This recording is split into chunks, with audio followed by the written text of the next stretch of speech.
ሰላም ጤና ይስጥልን። በመላው ዓለም የምትገኙ የተወደዳችሁ የሮሃ ቲቪ ተከታታዮች የመጋቢት 28 2018 ዓ.ም የምሽት ዜናዎችን ይዘንላችሁ ቀርበናል። የጸጥታ አካላት የነዳጅ ማደያዎችን የጉቦ መነገጃ ማድረጋቸው ተሰማ። አሽከርካሪዎች እስከ 20 ሺህ ብር ጉቦ እንዲከፍሉ እየተገደዱ ነው ተብሏል። ሰሙታላችሁ። የብልጽግናው የምክክር ኮሚሽን የዘር ማጥፋት አገልጋይ ነው ሲል ህወሓት በአዲስ አበባ የተካሄደውን መድረክ ውድቅ አድርጓል። መረጃውን ይዘናል። በመካከለኛው ምስራቅ ያለው ግጭት በአፍሪካ ላይ የኑሮ ውድነትና የኢኮኖሚ አደጋ መደቀኑ ተጋልጧል። ዝርዝሩን እናስደምጣችኋለን። የሩዋንዳው የታሪክ ስህተት በአማራ ህዝብ ላይ እንዳይደገም ሲል አፋብን ለዓለም አቀፉ ማህበረሰብ አስቸኳይ ጥሪ ሲያቀርብ በግንባር ያሳምነው እዝ ነበልባል ክፍለ ጦር የአገዛዙን ጦር አከርካሪ የሰበረ ድል አካሂደዋል። ውድ አድማጭ ተመልካቾቻችን አብራችሁ ልትቆዩ ከፈቀዳችሁ እነዚህ መረጃዎች በዝርዝር የምናሰማችሁ ይሆናል። የሮሃ ቲቪ ወቅታዊና ሀቀኛ መረጃዎች እንዲደርሷችሁ ቻናሉን ሰብስክራይብ፣ ላይክ እና ሼር በማድረግ አሁኑኑ ቤተሰብ ይሁኑ። በሀገሪቱ ተከስቶ ባለው የነዳጅ እጥረት ሳቢያ በተለያዩ ከተሞች በሚገኙ የነዳጅ ማደያዎች ላይ ያለውን ሁኔታ የአገዛዙ የጸጥታ አካላት ለገቢ ምንጭነት ማድረጋቸው ታወቀ። እንደ መሰረት የዓይን እማኞች ምስክርነት ከሆነ በአሁኑ ወቅት በአዲስ አበባና በተለያዩ የክልል ከተሞች የሚገኙ የነዳጅ ማደያዎች ፖሊሶችና ሚሊሻዎች ከሹፌሮች ጋር የሚደራደሩባቸው የገበያ ስፍራዎች ሆነዋል። ስርዓትና ሕግን አክብረው ለ3 እና ለ4 ቀናት በሰልፍ ላይ ተኝተው የጠበቁ ምስኪን አሽከርካሪዎች መብታቸው በግልጽ እየተቀማ ሲሆን፣ በአንጻሩ ግን ለጸጥታ አካላትና ለነዳጅ ቀጂዎች ጉቦ የከፈሉ አሽከርካሪዎች ያለምንም እንግልት ቅድሚያ እንዲቀዱ እየተደረገ ይገኛል። እንደ ዘገባው ዝርዝር ከሆነ የጉቦ መጠን እንደ ተሽከርካሪው አይነትና እንደ ነዳጁ ፍላጎት የሚለያይ ሲሆን ከባድ መኪኖች ያለ ሰልፍና ያለ ተራቸው ነዳጅ ለመቅዳት ለፖሊሶችና ለሚሊሻዎች ከ10 ሺህ እስከ 20 ሺህ ብር ጉቦ እንዲከፍሉ በግልጽ እየተጠየቁ ነው። እንዲሁም ትንንሽ መኪኖች በተመሳሳይ ሁኔታ ሰልፍ አሳጥረው ቅድሚያ ለማግኘት ከ1 ሺህ እስከ 5 ሺህ ብር እንዲከፍሉ ይገደዳሉ። ገንዘቡን የከፈሉ ሹፌሮች በመሃል ገብተው ነዳጃቸውን ሞልተው ሲወጡ ለቀናት በሰልፍ የቆዩ አሽከርካሪዎች ግን ነዳጁ ሊደርሳቸው ጥቂት ሲቀረው ነዳጅ አልቋል ወይም የመንግስት ትዕዛዝ አለ በሚሉ ሰበቦች ያለምንም ነዳጅ እንዲበተኑ ይደረጋል። ይህ ድርጊት አሽከርካሪዎችን ለከፋ የስነ ልቦና ጫና፣ ለገንዘብ ብክነትና ለጊዜ መጥፋት ዳርጓቸዋል። ይህ ዘግናኝ የሙስና ተግባር አገዛዙ የጸጥታ መዋቅሩን መቆጣጠር ከማቃቱ በላይ ሙስናው እስከ ታችኛው የስልጣን እርከን ድረስ ስር መስደዱንና ህግ አስከባሪው ራሱ ህግ አፍራሽ መሆኑን ያሳያል። ህዝቡ በዚህ ብልሹ አሰራር ክፉኛ የተማረረ ሲሆን ስርዓት የያዙ ዜጎች የሚቀጡበትና ወሮ በላና ጉቦኞች የሚከበሩበት ስርዓት ሀገሪቱን ወደ ጥልቁ እየገፋት ነው በሚል ምሬቱን እየገለጸ ነው። በተለይ በነዳጅ እጥረት ምክንያት የትራንስፖርት ዋጋ በናረበትና ኑሮ ጣሪያ በነካበት በዚህ ወቅት የጸጥታ አካላት በዚህ መልኩ በዜጎች ላይ ተጨማሪ ጫና መፍጠራቸው አገዛዙ ለህዝቡ ሰላምና ደህንነት ሳይሆን ለራሱ ጥቅም ብቻ የቆመ መሆኑን በድጋሚ አረጋግጧል።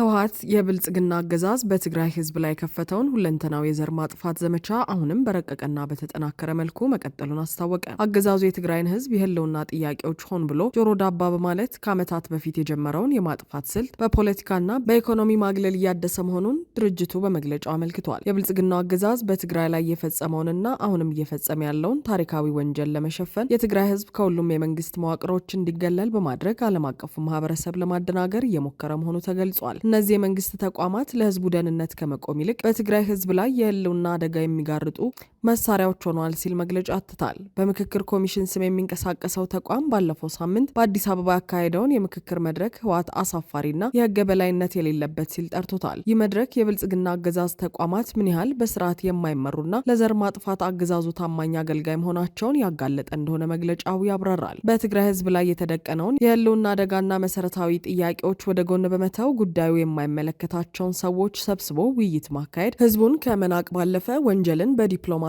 ለመሸፈን የሚደረግ ጥረት ነው ተብሏል። ኮሚሽኑ ከጊዜያዊ አስተዳደሩ ከፖለቲካ ፓርቲዎችና ከሲቪል ማህበራት ጋር ባደረጋቸው ግንኙነቶች የትግራይ ህዝብ ህገ መንግስታዊ ሉዓላዊነት መጣሱን፣ ህዝቡ በየቀኑ እየተገደለና እየተሰቃየ መሆኑን እንዲሁም በረሃብና በበሽታ እያለቀ መሆኑን በቂ መረዳት ቢኖረውም ይህን እውነት ወደ ጎን በመተው ለአገዛዙ ፕሮፓጋንዳ መጠቀሚያ መሆኑን ህወሓት ከሷል። የኢትዮጵያ መንግስት ተቋማት በአሁኑ ወቅት ለህዝብ ሉዓላዊነትም ሆነ ለህገ መንግስቱ ተገዢ እንዳልሆኑ የገለጸው የህወሓት ሳምንታዊ መግለጫ የትግራይ ጉዳይ የሚወሰነው በትግራይና በትግራይ ህዝብ ብቻ መሆኑን ሁሉም ሊገነዘበው ይገባል ሲል ጠንካራ ማስጠንቀቂያ አስተላልፈዋል። የትግራይ ህዝብ ባልተወከለበት ባልተሳተፈበትና እውቅና ባልሰጠው መድረክ የሚተላለፉ ማናቸውም ውሳኔዎች፣ አቅጣጫዎችና ስምምነቶች በትግራይ ምድር ላይ ተፈጻሚነት እንደማይኖራቸው ድርጅቱ በይፋ አሳውቋል። ይህ አቋም አገዛዙ በትግራይ ላይ ያለውን ጫና ለመቀነስ በሚያደርገው ጥረት ላይ ትልቅ ጋሬጣ የሚፈጥር ሲሆን በትግራይና በአዲስ አበባ መካከል ያለው የፖለቲካ ፍጥጫ ወደ አዲስ ምዕራፍ መሸጋገሩን የሚያሳይ ሆኖ ተመዝግቧል።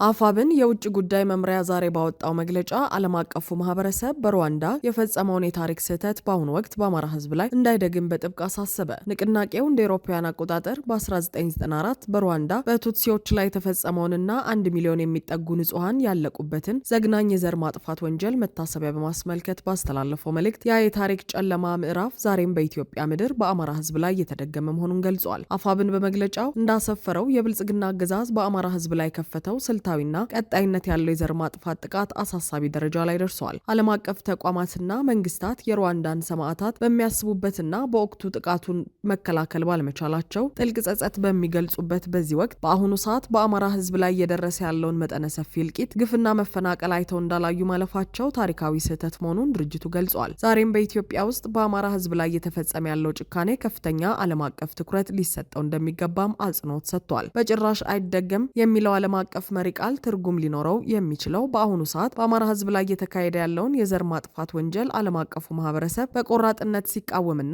ትኩረት ሲሰጠው ብቻ መሆኑን አፋብን በመግለጫው አስታውቋል። ንቅናቄው አክሎም በሩዋንዳ የታየው አይነት ዳተኝነትና ቸልተኝነት ዛሬም በአማራ ህዝብ ላይ እየታየ መሆኑን ጠቁሞ ድርጊቱ በአፋጣኝ እንዲቆምና የዓለም መንግስታት በአገዛዙ ላይ ተገቢውን ጫና እንዲያደርጉ ጥሪውን አቅርበዋል። ይህ የአፋብን መግለጫ በአማራ ህዝብ ላይ እየደረሰ ያለው ግፍ ከሀገር ውስጥ አልፎ ዓለም አቀፋዊ ይዘት ያለውና የሰው ልጅን ህሊና የሚፈታተን መሆኑን የሚያሳይ ሲሆን የብልጽግናው አገዛዝ ለህዝብ ጥያቄ የሰጠው ምላሽ በኃይል መጨፍለቅና የዘር ማጥፋት መሆኑን በድጋሚ ያረጋገጠ ሆኗል።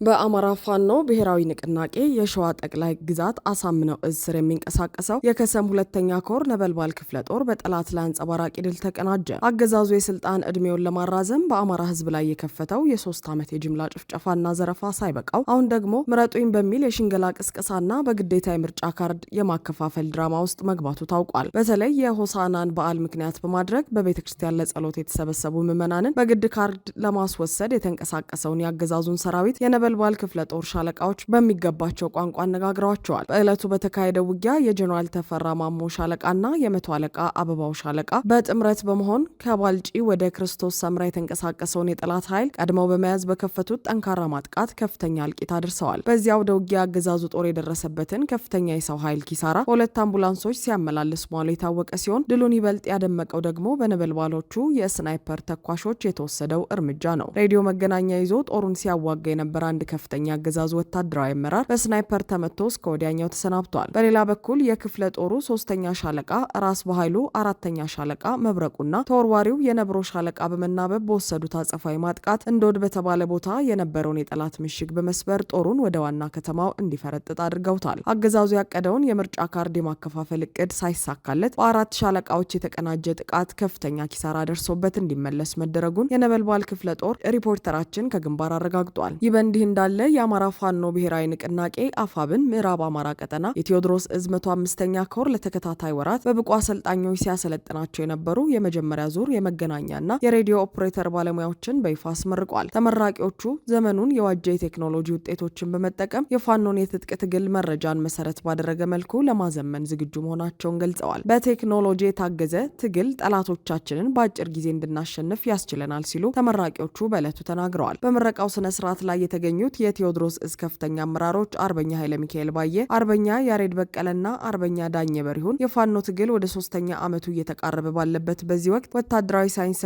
ቴክኖሎጂን ከጀግንነት ጋር በማጣመር ድል እየተመዘገበ መሆኑን ገልጸዋል። ትግሉ በአጭር ጊዜ ውስጥ ከፍተኛ ለውጥ እያመጣ መሆኑንና ጠላትን በመረጃና በቴክኖሎጂ ጭምር የበላይነት በመውሰድ ለአማራ ሕዝብ የህልውና ዋስትና እንዲቆሙ አመራሮቹ አረጋግጠዋል።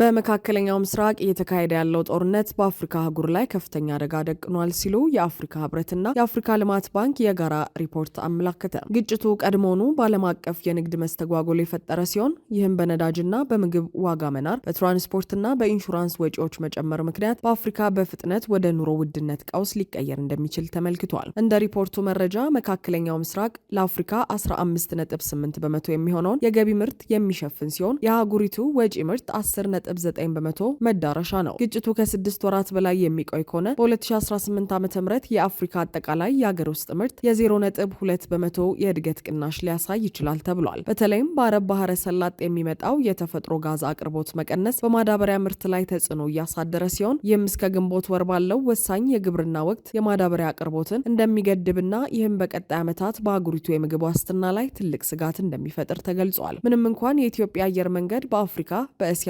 በአውሮፓ መካከል የአስቸኳይ ጊዜ የአየር ድልድይ ሆኖ እያገለገለና የሎጂስቲክስ ክፍተቱን ለመሙላት እየጣረ ቢሆንም ይህ ጥቅሙ ያልተመጣጠነና በዋጋ ግሽበት ላይ የሚደርሰውን ጉዳት ሊያካክስ እንደማይችል ሪፖርቱ አስጠንቅቋል። የ29 የአፍሪካ ሀገራት የመገበያ ገንዘቦች ዋጋ ቀድሞውኑ የቀነሰ ሲሆን ይህም የውጭ ዕዳ ክፍያ ወጪን እንዲጨምር፣ የገቢ ምርቶችን እንዲያስወድድና የውጭ ምንዛሬ ክምችትን እንዲቀንስ ማድረጉ አህጉሪቱን ለከፋ ኢኮኖሚ መቀዝቀዝ እያጋለጣት ይገኛል። በሌላ በኩል የአሜሪካው ፕሬዝዳንት ዶናልድ ትራምፕ በኢራን የሚገኙ የኃይል ማመንጫዎችንና ድልድዮችን ለመምታት ያቀረቡት ዛቻ እንደ ጦር ወንጀል ሊቆጠር እንደሚችል የኢራን መንግስት በይፋ አስታውቋል። የኢራን ምክትል የውጭ ጉዳይ ሚኒስትር ካዜም ጋሪባባዲ በኤክስ ማህበራዊ ትስስር ገጻቸው ባሰፈሩት ጽሑፍ ትራምፕ እንደ ሀገራቸው ከፍተኛ ባለስልጣንነታቸው እንዲህ ያለውን የጥፋት ዛቻ በአደባባይ መሰንዘራቸው አሜሪካ ዓለም አቀፍ የሕግ ድንጋጌዎችን ለመጣስ ያላትን ዝግጁነት የሚያሳይ ነው ብለዋል። ምክትል ሚኒስትሩ አክለውም እንደ የኃይል ማመንጫዎችና ድልድዮች ያሉ የሲቪል መሰረተ ልማቶችን ለማጥቃት መዛት በዓለም አቀፉ የወንጀለኞች ፍርድ ቤት የሮም ስምምነት መሰረት በግልጽ የጦር ወንጀል ነው ሲሉ ወቅሰዋል። የቃላት ጦርነትና